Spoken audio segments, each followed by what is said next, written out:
Good evening. দেখুন এখন আমি ডিউটি থেকে এসেছি, আমার কাছে এখন জল নিয়ে গেছিল, আমি একটু মুখ করেছি, তার জন্য দেখুন শুয়ে পড়ে আছি, রাগ করেছে, ফুঁসছে, কাঁদছে।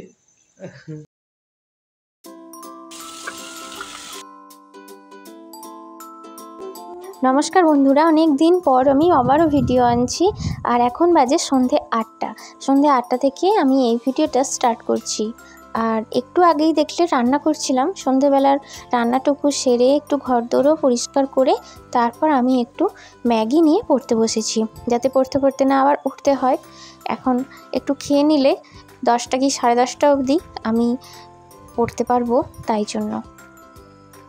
এখন বাজে 21:03, মানে 9টা বাজে। হ্যাঁ, আর আমার পড়া হলো 1 ঘন্টা 13 মিনিট 5 সেকেন্ড কন্টিনিউ। এটাকে আমি স্টপ করলাম। এখন আমি করছি যে ডিএনএ আর আরএনএ, এই জেনারেল নলেজের বইটা থেকে ডিএনএ আর আরএনএ যা যা ইনফরমেশান আছে সেগুলো টুকটাক আমি জাস্ট দেখছি, চোখ বুলাচ্ছি। আর এখানে দেখো আছে ডিএনএ স্ট্যান্ড ডিঅক্সি রাইবো, আর আরএনএ হচ্ছে রাইবোজ নিউক্লিক অ্যাসিড। আর এখানে জানার বলতে শুধু এই নাইট্রোজেন বেসগুলো জানতে হবে। ডিএনএ মানে কি,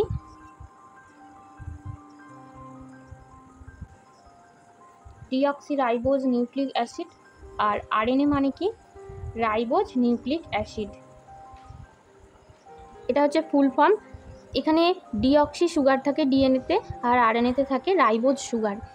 আর এদের কয়েকটা গঠনগত দিক হলো, একটা হচ্ছে নিউক্লিওটাইড আর একটা হচ্ছে নিউক্লিওসাইড। এগুলো একটু মনে রাখবে। আমি শুধু মেন জিনিসগুলো একটু জাস্ট আলোচনা করে দিচ্ছি, তাতে আমারও পড়া হলো আর তোমাদেরও বোঝানো হলো। নিউক্লিওসাইড হলো নাইট্রোজেন বেস আর সুগার, এটা হচ্ছে নিউক্লিওসাইড। N2+ চিনি, হ্যাঁ এটা সহজ ভাষায় মনে রাখবে, N2+ চিনি, এটা হচ্ছে নিউক্লিওসাইড। এই যে কিভাবে মনে রাখবে দেখো, সাইড মানে সুগার, মানে এখানেও এস এখানেও এস, হ্যাঁ একটা শর্ট ফর্মে মনে রাখবে N2+ চিনি। এইবার টাইড মানে বিশাল কিছু, হ্যাঁ বড় কিছু। টিটা সবসময় এটা মনে রাখবে যে টাইড মানে সাইড প্লাস ফসফেট গ্রুপ, এইটা মনে রাখবে। টাইড মানে সাইড প্লাস ফসফেট গ্রুপ। এবার সাইড মানে কি, সাইড মানে হচ্ছে এই নাইট্রোজেন বেস প্লাস সুগার, তাহলে টাইড মানে স্রোত। টাইড সবসময় বড় কিছুতে বোঝায়। তাহলে আরেকবার বুঝিয়ে দিই, নিউক্লিওটাইড কি হলো, N2 base plus sugar plus phosphate base, বুঝতে পারলে, ফসফেট গ্রুপ। টাইডে তাহলে 3টে হলো আর সাইডে হলো 2টো। এই যে নাইট্রোজেন বেসকে আবার দুভাগে ভাগ করা যায়, একটা হচ্ছে পিউরিন আর একটা হচ্ছে পিরিমিডিন। পিউরিন মানে হলো সহজ সরল মানুষ, পিউরিন হচ্ছে পিউরিটি মানে হচ্ছে সহজ বা শুদ্ধ। এই পিউরিটি থেকে পিউরিনটা মনে রাখবে। আর পিউরিনটা কি হয়, এ আর জি, অ্যাডেনিন আর গুয়ানিন। আর পিরিমিডিন হলো সাইটোসিন, থাইমিন, আর একটা হয় ইউরাসিল শুধুমাত্র আরএনএতে থাকে। এ আর জি পিউরিন এরা সবসময় ডবল স্ট্যান্ডেড, আর পিরিমিডিন হয় সিঙ্গেল স্ট্যান্ড। অ্যাডেনিন সবসময় থাইমিনের সাথে জোড় বাঁধে, এটা সব ক্ষেত্রেই দেখা যায়। অ্যাডেনিন হচ্ছে নিজে ডবল স্ট্যান্ড আর থাইমিন হচ্ছে সিঙ্গেল স্ট্যান্ড। অ্যাডেনিন সবসময় থাইমিনের সাথে জোড় বাঁধে উইথ ডবল স্ট্যান্ড, মানে এখানে আবার স্ট্যান্ড হবে না, এখানে হবে bond with double hydrogen bond.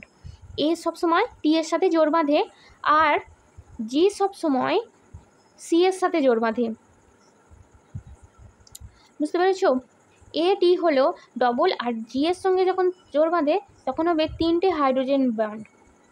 জি সবসময় সি এর সাথে জোড় বাঁধে, ATGC। এটা হচ্ছে মনে রেখে দেবে, ATGC, একটু মুখস্থর মতো করে রাখবে, ATGC। এটা হলো ডিএনএ বেস। এরপর আরএনএতে কি থাকে, আরএনএতে থাকবে এই যে থাইমিন, এই থাইমিনের পরিবর্তে আরএনএতে সবসময় ইউরাসিল থাকবে।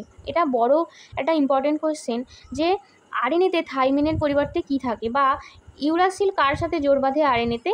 এ এর সাথে ইউরাসিল জোর বাঁধবে আর জি এর সাথে সাইটোসিন জোর বাঁধবে। এই হলো আমাদের স্ট্রাকচারাল অংশ। এছাড়াও অনেক আছে, হিস্টোন প্রোটিন আছে, নন হিস্টোন প্রোটিন আছে। এ দেখো 24 সালের এসেছিল যে কোন নাইট্রোজেনযুক্ত ক্ষারটি ডিএনএতে থাকে না। দেখো সব অপশান দিয়েছে, সেটা হলো ইউরাসিল হবে। এক্ষুনি আগে বললাম যেটা, যে ডিএনএতে দেখো এটিজিসি আর আরএনএতে AUGC, তাহলে আরএনএতে টি থাকে না, থাইমিন থাকে না, ইউরাসিল হবে। ডিএনএতে ইউরাসিল থাকে না, এটা শুধুমাত্র আরএনএর ক্ষেত্রেই কাজ লাগে। এরপর দেখো 23 সালের কোয়েশ্চেন, নিম্নলিখিত কোনটি ডিএনএর মধ্যে গুয়ানিনের পরিপূরক হিসেবে থাকে? তাহলে এই প্রশ্নটার উত্তর জানতে গেলে আমাদেরকে ওইভাবেই হাইড্রোজেন বন্ডগুলো মনে রাখতে হবে। গুয়ানিনের পরিপূরক হিসেবে আমরা কিভাবে দেখলাম, যে এর সাথে টি বন্ড করে আর জি এর সাথে সি বন্ড করে ডিএনএর মধ্যে। তাহলে এর সাথে টি, জি এর সাথে সি, এখানে AG দুটো পিউরিন বেস আর টি আর সি দুটো পিরিমিডিন বেস। তাহলে এইভাবে আমরা লিখে নেব। লিখে নিয়ে গুয়ানিনের পরিপূরক, গুয়ানিন কোনটা? জি নিশ্চয়ই গুয়ানিন হবে, তার পরিপূরক কী দেখো? Cytosine. Adenine, thymine, cytosine, uracil, cytosine. বুঝতে পারছো? পরপর 23 সালেও পড়েছে, 24 সালেও পড়েছে, সেম কোয়েশ্চেন এই হাইড্রোজেন বন্ড নিয়ে প্রতি বছর আসে।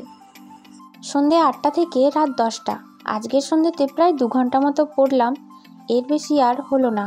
রাতে খাবার খেয়ে এবার ঘুমিয়ে পড়বো, রাতেও আজকে পড়বো না। এখন বাজে 23টা 37, প্রায় 12টার কাছাকাছি। আর এখন আমি কি কাল পড়বো সেটা সেট করে রাখছি।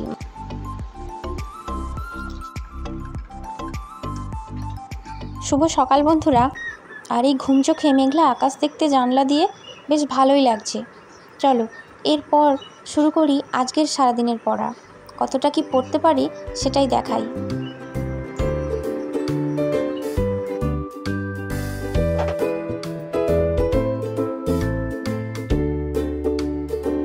ওর মর্নিং ডিউটি না থাকার জন্য সকালবেলা আর রান্নার ঝামেলা নেই, একেবারেই পড়তে বসে গেছি। আর এখন আমি লাইফ সায়েন্সটাই নিয়ে বসেছি। লাইফ সায়েন্স থেকে এখন একটু স্বাস্থ্য ও রোগ এই চ্যাপ্টারটা শুরু করেছি। ভালোভাবে খুঁটে খুঁটে কোয়েশ্চেনগুলো পড়ে নিচ্ছি। প্রত্যেকটা রোগের প্যাথোজেন আর রোগের কারণ আর রোগের প্রতিকার, কীভাবে প্রতিকার করা যায় আর কিভাবে রোগটা ছড়ায়, এইগুলো ভালোভাবে পড়বে স্বাস্থ্য ও রোগ থেকে।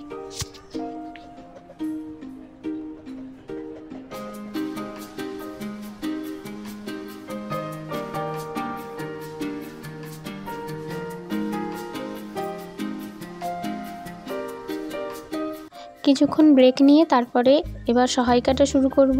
এতক্ষণ টেক্সট বুক হচ্ছিল, এবার সহায়িকা থেকেও আমি কোয়েশ্চেন আনসার পড়ব। এখন টপিক ওয়াইজ ডিটেল স্টাডিটা অনেক দিনই ছেড়ে দিয়েছি, এখন কোয়েশ্চেনের উপর বেশি জোর দিচ্ছি, কারণ এমন কিছু কিছু কোয়েশ্চেন থাকে যেগুলো আমাদের চোখের বাইরে চলে যায়, সেগুলোই একটু ভালো করে দেখে নিচ্ছি। আর সহায়িকা থেকে আমি প্রথমে বিভাজন, পুনরুৎপাদন মানে অঙ্গজ উদ্ভিদের জনন আর যৌন জনন, এগুলো পড়ব। সকাল থেকে এখন বাজে প্রায় 10:30 কি 11:45 এরকম, আর 4 ঘন্টা প্রায় ব্রেক নিয়ে, এগুলো আমি ব্রেকে যখন উঠে গিয়েছিলাম না, তখন আমি অফ করতে ভুলে গেছি। ওই 30 মিনিট বাদ দিয়ে 4 ঘন্টা মতন পড়েছি। আর এখন ব্রেকফাস্টও খাওয়া হয়ে গেছে। এখন বাজে 11টা 11:30 মতো। কিছু প্রশ্ন উত্তর যেগুলো আমি দাগ মেরে রেখেছি সেগুলো আমি তোমাদের সাথে শেয়ার করছি। জনন সম্পর্কে যে প্রশ্নগুলো ইম্পর্টেন্ট আমি দেখো দাগ মেরে রেখেছি আর ক্লোজভাবে দেখাচ্ছি।